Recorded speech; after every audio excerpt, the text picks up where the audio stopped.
And welcome to the second week of, I guess the Roots Report for the Poulters Talk Sports podcast. And first of all, thank you all for viewing last week. Really, really pleased with how many people have been checking it out. Also, I'll be trying to mess with visuals, be it the light over there, the box and all that good stuff. I'm learning still a little bit. So we do two people, so it kind of makes it really easy. I'll try to do my best. I'm looking to get some blackout curtains. But let's get to the Roots game. The Roots got a point.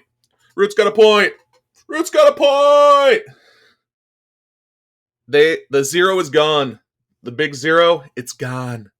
They're still last place of the Western Conference, but the Roots take a 0-0 tie against potential future, maybe current rivals. I know they're not a California team, but the Las Vegas Lights certainly seemed like villains. We'll talk about that shortly, some social media posting before the game.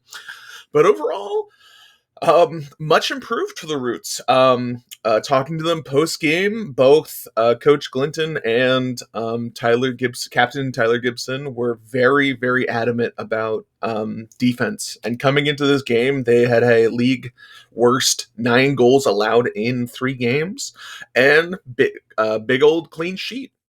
I was talking a little bit last week that McIntosh, back in goal, Kendall McIntosh, it wasn't really the issue. A lot of it's just been kind of communication issues with the defense. I was really wanting to see how that defense gelled, especially with Camden Riley out with a lower body injury. I still don't think he should be playing right back. I think he's talented enough to be on this team and should be a prominent member of this team, but I'm not sure if it's a right back. But he was replaced this week by Muhammad, and Muhammad did pretty well. I wasn't too impressed, but he didn't give up a goal. He did his job, at least swell. But big old 0-0 clean sheet for the defense, and you get that point. I cannot stress how big it was. This is a long season for the Roots, and 1 point is 1 point, and you'll take that.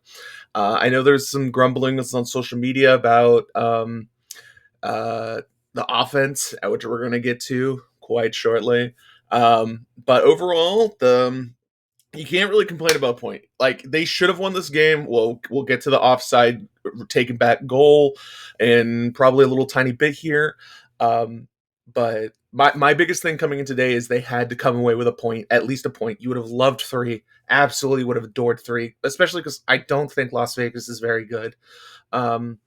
They're a middling team that I think the Roots, when they play them again, when they go to Vegas, will want to win. This is definitely one of those games where you'll maybe look back and be like, maybe the Roots should have gotten 3 points, like if they don't make the playoffs, which I still think they will. But this is one of those games you'll look back at and, you really would have liked to have gotten 3 points there. But especially when the first 3 games you come out with 0, you take the 1 point, and I gladly will take the 1 point for the Roots this week.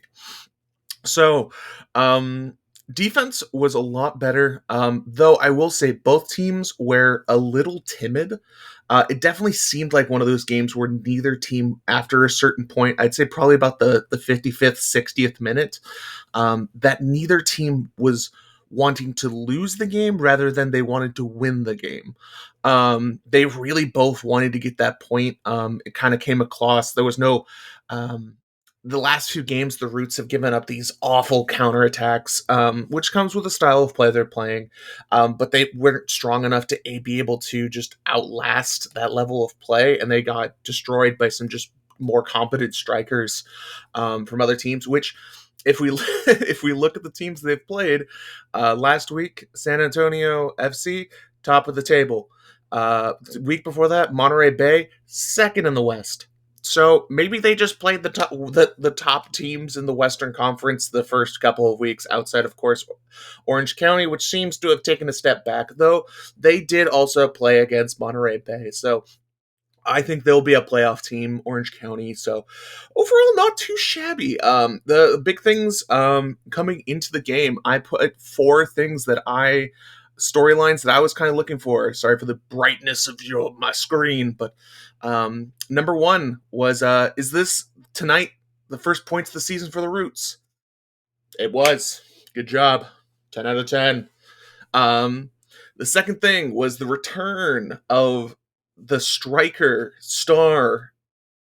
Was a little bit of the face of the Roots last year, the last couple of years. Johnny Rodriguez, who, I won't say unceremonious, but a week before the season started, you ship him off to Las Vegas, and it didn't seem like one of those things where many people in the building were very upset about that. And he didn't really play that well. There wasn't many opportunities. Both teams, like I said, both defenses played very, very well, especially after Las Vegas had lost to, I believe, New Mexico last week, and their defense had given up some just atrocious goals. So it looked like they really hammered that point, or making sure that they were just not going to lose this game.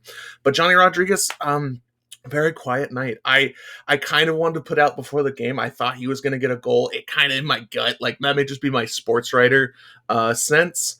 If anyone doesn't know, a 15-year sports writer in the Bay Area, and through mostly in the North Bay, but I do cover basically all of Northern California from multiple outlets, as well as my own. But I kind of had that gut feeling. It may have just been like me wanting a story, but I kind of felt that he was going to score, Johnny Rodriguez, but they had one good opportunity that he helped to pass, but they just pushed it wide left. They really should have gotten a better chance, but really they only had 3 shots on goal. Kendon McIntosh really didn't have to work too hard back there, which is what you want as a former goalkeeper. That's what you want. If you can have a boring game back there, a stress-free game, you'll take it like all day. You take those games as a goalkeeper. And Johnny Rodriguez, I'm intrigued to see his next game against the Roots because he does have a goal this season for them, for the Lights. And my third thing was how will the Roots defense perform after allowing 9 goals in 3 games? Big old clean sheet. Love to see it. It was very evident in their post-game conversations that we had with Gibson and head coach Clinton. That defense, they understood that, and a lot of it seems to be kind of gelling, which is not the best excuse in the world. I'm not you're never really happy when a coach says, "Hey, we're like when a player says, "Hey, we're still gelling," and it's like, yeah, but you still lost. But they were better this week, by far better this week, especially the midfield. I really liked a lot more. A lot of that could also come from playing against San Antonio last week. San Antonio is known for this high-level push. They move the line up to the half field. They do their traps, and they're really good at it. It's not very fun to watch, but God, are they good at defense for San Antonio. And they just clogged up those lanes. The Lights really let the Roots play a little bit more in the midfield. They were able to kind of go around. Overall, it wasn't too bad. There was some interesting, once again, Jurgen Damm, high-priced free agent, is still on the bench to start.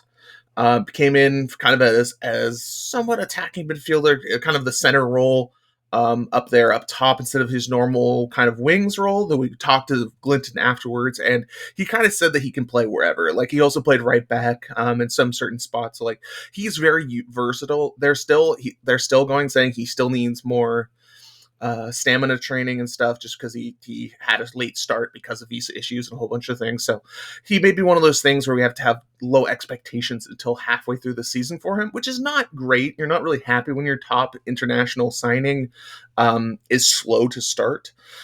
But overall, not too shabby for him. And then my fourth point was, let's see how refined the offense is. And they only had 1 shot on goal, which is just not going to cut it. Like, it got you the point, so you can't complain too much that this style today got them a point, and it broke that 0. I want to keep stressing this. They broke the 0, and if I was talking with a few people, it's like, hey, if you just win a couple games in a row, you're top of the table instantly type thing. So it's always going to be saying, and especially next week they're playing against Rhode Island. Rhode Island, I think through 4 games, has 1 point in the Eastern Conference. If the Roots are a serious team, they have to come out of next week's home game against Rhode Island with a point at least, hopefully 3, and then you're cooking. Then you're moving forward. Then you're pushing forward. They still have some tough games coming forward. They've got a rematch with Orange County soon, and just kind of see what happens with all that good old funk, and see if that was just kind of first game jitters or all that kind of funky stuff. But yeah, one shot on goal is just not going to do it. It really seems like they not that they struggled, but there was a lot of just like they got the first step, they got the second step, results, and then there was no results. And it'll be intriguing to see what they do on the attack. They once again brought in EJ Johnson as a second half kind of speedster. And I guess let's just get to his goal, unfortunately, where Wolfgang threw in a out just I think it was just inside the box on the left side, crossing kick in, hit a deflection, went right to his feet, and he buried it in the back of the net, which was called offsides by the far sideline official. Um, it appears that through a bunch of videos that when Wolfgang hit that original shot, EJ was clearly onside, and the goal should have counted. The Roots probably should have walked away with 3 points today.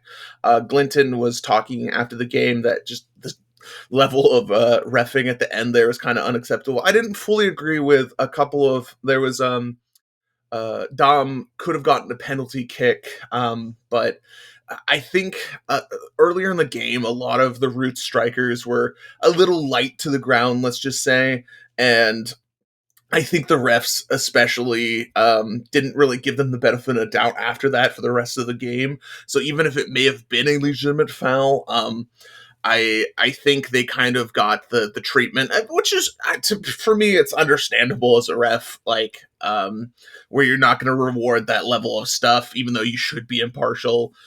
It's unfortunate. Like, would maybe VAR have helped if the Roots do become a USL one side, or a top flight, whatever they name it type thing? Would that be one of those things where you fight really hard to have, because like the Roots, like if we look at the end of the season and you like, oh, they missed out on a home playoff game because of 2 points, you're gonna look at this game and you're gonna be a little spicy. But overall, I really liked also, another thing to keep in mind, announced 7,077 attendance tonight at the Oakland Coliseum, down about what is it? It was 26,000 the previous night for the home opener, but it was a club second best record of all time, which is not too unsurprising, seeing they haven't had the capacity to go above, I think, 5,000 at Hayward and all that good stuff.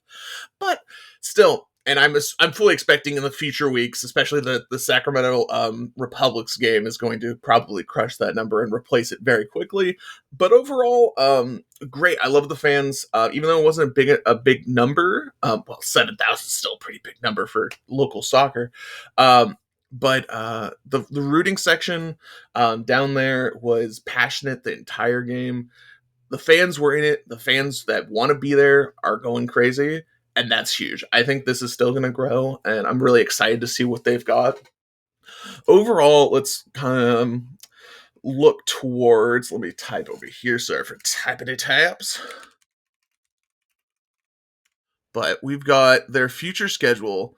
After Rhode Island next week is, for anyone who's listening, a 1 p.m. start. Make sure you get there early, because 7-8's going to be closed down, and you ain't getting in. And then after that, we've got FC Tulsa. I believe it's a road game versus FC Tulsa, which is definitely going to be rough because FC Tulsa is currently sitting at 3 wins, 0 draws, 1 loss, 9 points, tied for 4th place with Monterey Bay and New Mexico. They're looking like a quality top flight playoff team currently in the Western Conference, and it's going to be a real big test. And if you can get, especially on the road, if you can get a point there, I think the Roots would absolutely take that. I'm really intrigued to see what they can do. That's going to be a real test, especially after playing against Rhode Island. Like I said, Rhode Island's only played 3 games. They haven't won yet. They have 1 draw, 2 losses, only 1 point, a -4 goal differential. They've only scored 2 goals on the season. I think that is, you circle that game on the calendar. Rhode Island next week. If they can get 3 points, I feel really good about the rest of the Roots early season. Not too really worried about if they lose that game, then some hard questions maybe have to be asked, especially when it comes to this attack. Um, what's the consistency? They still have yet to start a starting lineup that they've stuck to once. They're tinkering, they're moving things around, which is understandable with a basically a roster refresh that they went through. I really loved McIntosh in goal today. I definitely believe in the opinion that it was the defense, not him, that was the issues the last few weeks. Yeah, even though you see a goalkeeper giving up 9 goals, I could probably guess at least 6 of those weren't him. And a lot of times it's just like, hey, if you're getting peppered, some of them are going to go in, even if you're the best. But really like him. Really like. Let's see what some other players I really liked this week. Um, Kai Green almost had a bicycle kick goal that bounced off in, I think it was the 68th minute. It was a little athletic, kind of like off a corner, just kind of chipping it back over his head, and it bounced off the top crossbar. Could have been technically maybe a bicycle kick, but that was almost really nice. Not too bad from him. I really like what I see from Peter Wilson. I really like this signing. He does play a little, which is normal for a striker. I know they're always they're always looking for it, but he played a lot of the game on the ground. Which if it was a different ref, I think that would have probably worked a lot better. Not too bad. Jose Luis Sinistera has been good. I liked a little bit of his run. Sometimes he has a knack of holding onto the ball a little longer than I would like. I would like him to be doing a lot more passes, especially at this level, just because they should be able to beat people with their speed. And especially that they're struggling with that connection from the midfield to the forwards and the strikers is intriguing to see where he eventually ends up, because I do think he's a starter for this team. He was subbed out late, but I think that's fine. They have enough talent up front where those types of things are going to happen. Let's see here. Tyler Gibson, he's been questioned a lot the first couple games, and this is, I think, one of his first real solid games. I liked what I saw in the midfield. This could also be that the lights were not pressuring too high in the midfield, trying to let you come to them a lot more, even though they only had 3 backs in the backfield. But it gave him a lot more room that we've been hearing about him he was picked as the captain, and he also did a lot more moves, like his passing, a lot of his attacks, which were kind of missing from previous games, did really, really well on Saturday night. Overall, I think you can't really complain too much with 1 point. I think you really take it. Um, and we see where the Roots go from here. I'm looking to get to, for at least this YouTube channel, looking to get 50 subscribers so I can start doing some live streams at the Coliseum is what I'm looking to do. So like this video. I love it. And please subscribe. I'll see you next week for Rhode Island. We'll see if they get 3 points. See you, everyone, next week.